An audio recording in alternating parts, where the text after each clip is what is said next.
For more stories like these, go to www.social-tv.co.za, subscribe to us on YouTube and follow us on our social mediums.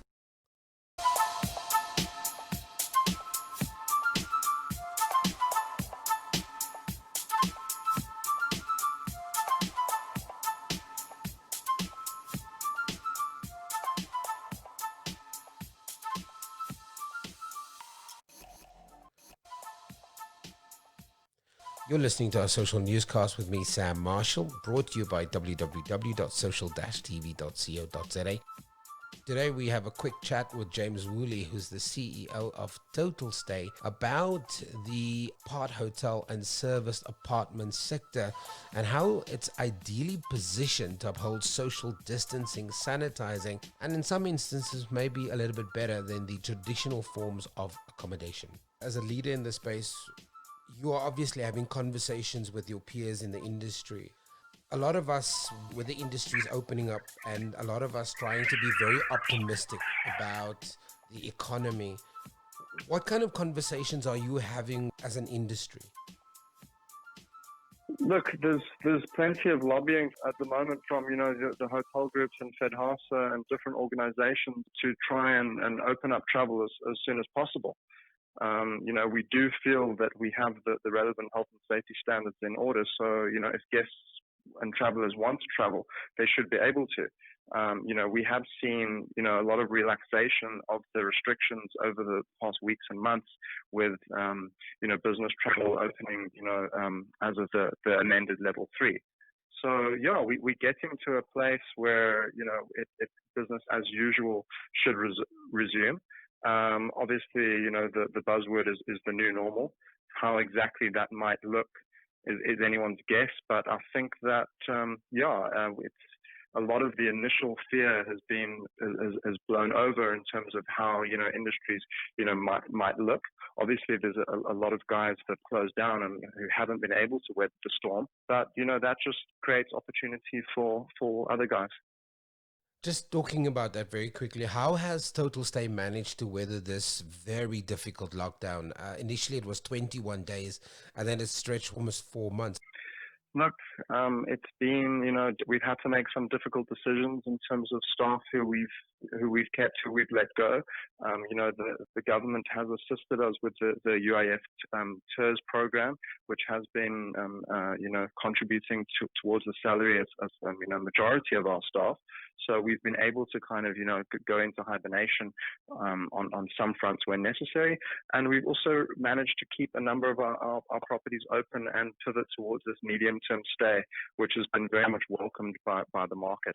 We found a lot of guys who have kind of been in limbo between leases or not sure if and when they want to buy property, and they've been looking for something for between 3 and 6 months, and we've been able to offer that.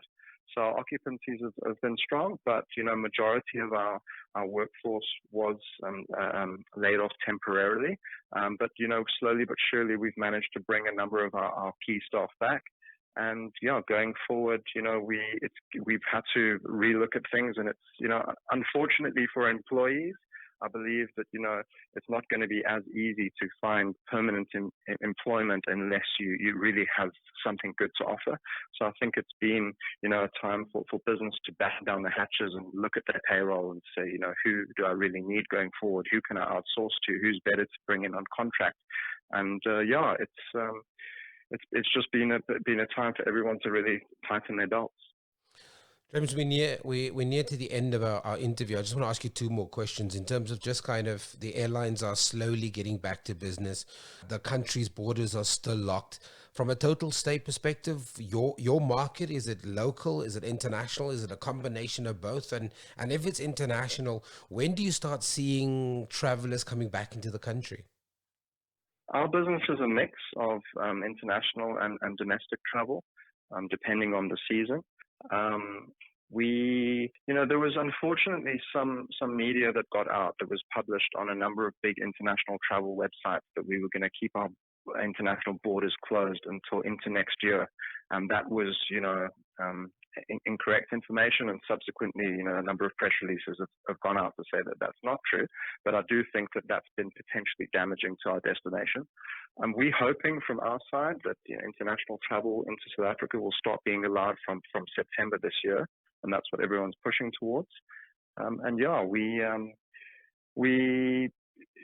The prices in the market have, obviously come under pressure. Your average daily rate for hotels, but as a lean and a nimble business with quite a dynamic offering, we've been able to move with that market and remain competitive.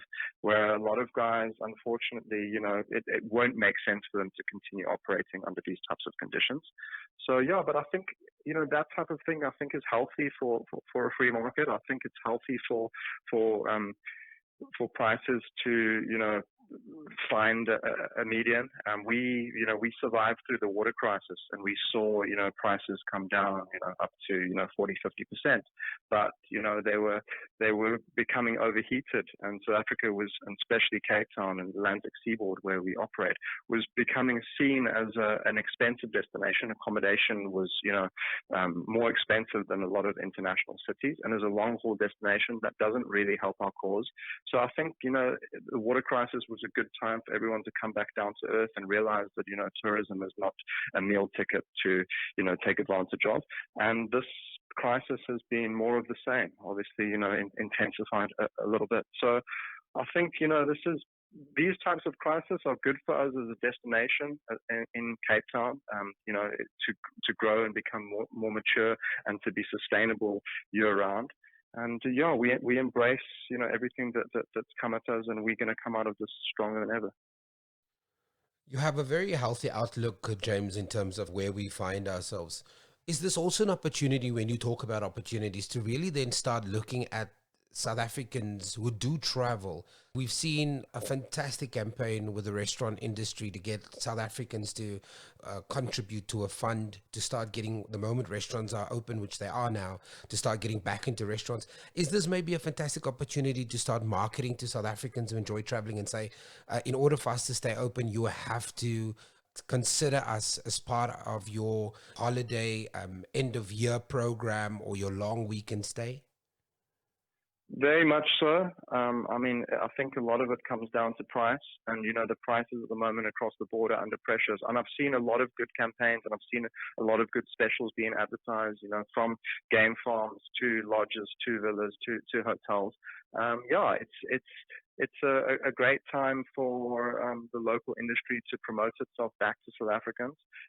Also, maybe because of the fears of COVID, South Africans won't be traveling to Europe or to the States or to Asia, this coming year. So, a good opportunity for them to travel within South Africa. James, thank you very much for your time.